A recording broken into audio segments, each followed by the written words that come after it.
Is society unraveling? Many have reported on the fact that our society seems to be going through a transformative stage, not only here in America, but around the world. Psychologists agree that prior to a time of crises, nothing is more important than the health of the relationships we hold around us. The level of trust that we have for our fellow stranger, neighbor, and countryman is pivotal in the steps we take forward through crises and how we rebuild.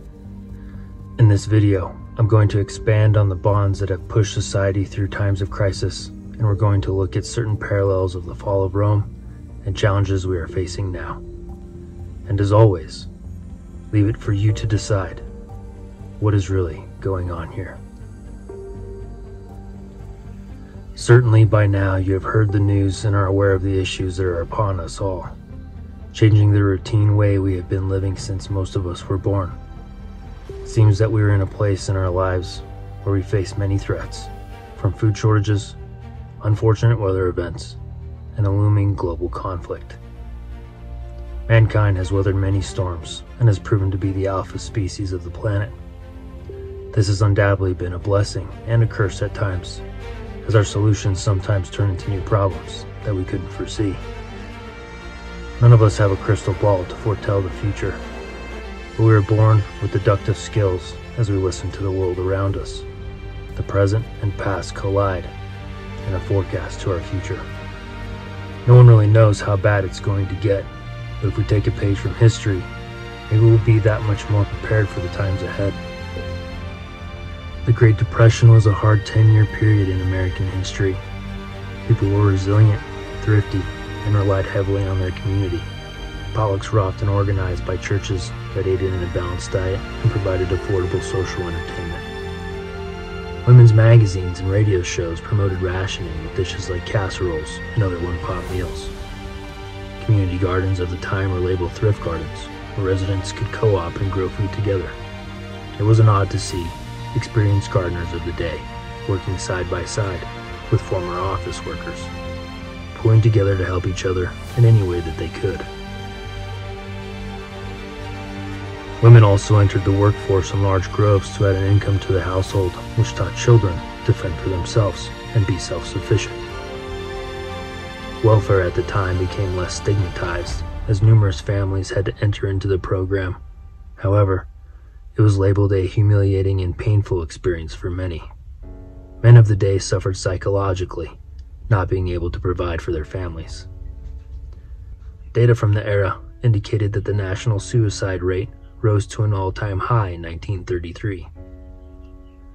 World War II began in 1939 and seemed to usher in the end of the Great Depression. Men found a role in the armed forces, reestablishing their purpose. Numerous other defense jobs back home helped the American people get back to work with a purpose that was bigger than themselves. Quite the opposite now, we seem to be entering into a recession with the beginning of another worldwide conflict, and simultaneously entering a recession with inflation on the rise and a recent national GDP contraction of 1.4%, which stifled its projection. I would stop there, but the future doesn't look promising for riding this ship as we face droughts, shortages, supposed cyber attacks, or foreign actor involvement in the recent food supply structure fires. Today, we find ourselves experiencing a reported 8.5 inflation rate, although many insist it's much higher. Analysts are sounding alarms of hyperinflation if our leaders can't turn this around.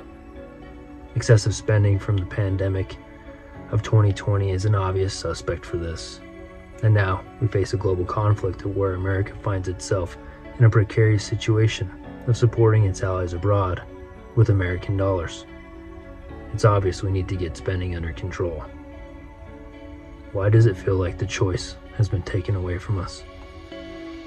In a time where society needs to pull together to face the challenges ahead, focus has shifted from promises of uniting the people to an obvious dichotomy in the very way we identify our rights, and recently, a divergence of thought in the basic pursuit of life in general.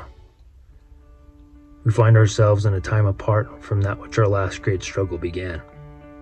It begs one to ask, Do you really trust your fellow countrymen, especially now, in a time of massive, diverging values? Those that fail to learn from history are doomed to repeat it.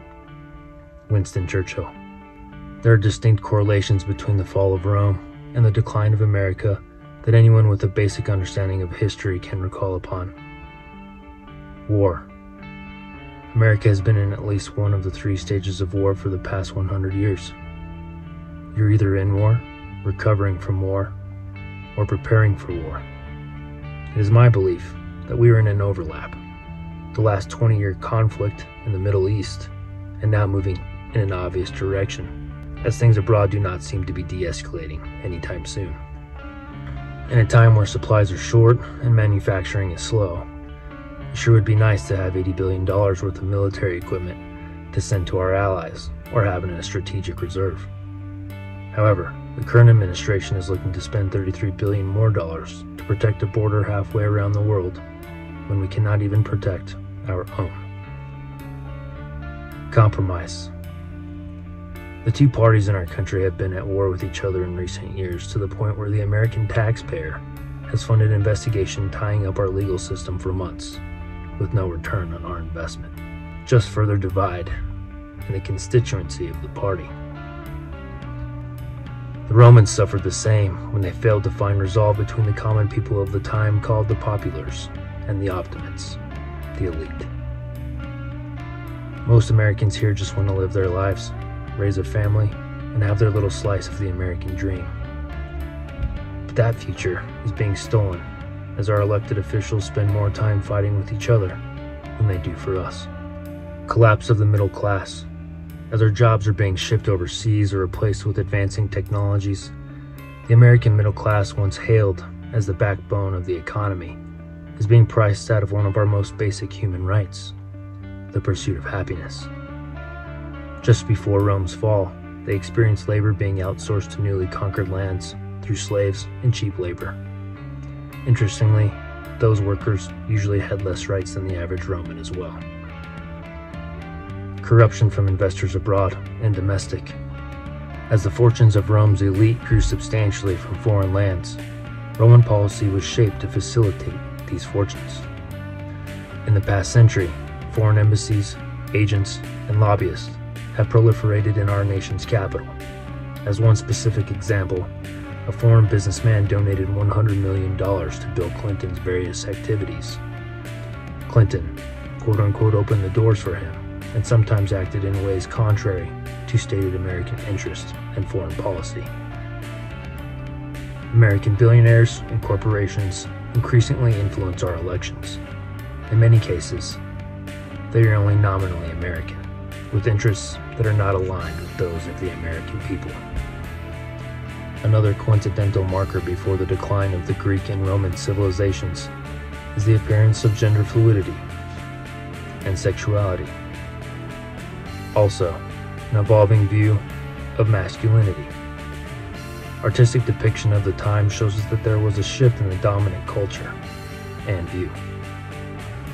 Critical thinking amongst the vast expanse of other skills and traits are necessary for society to move through the best and worst of times. I only offer a perspective to ponder, nothing more, nothing less.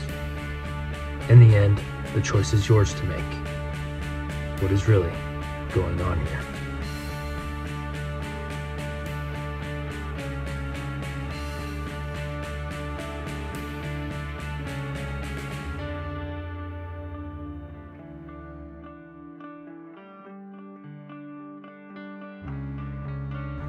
As always, guys, if you like the content here, smash the like button and please subscribe. Share this video with friends or family. Prepperines.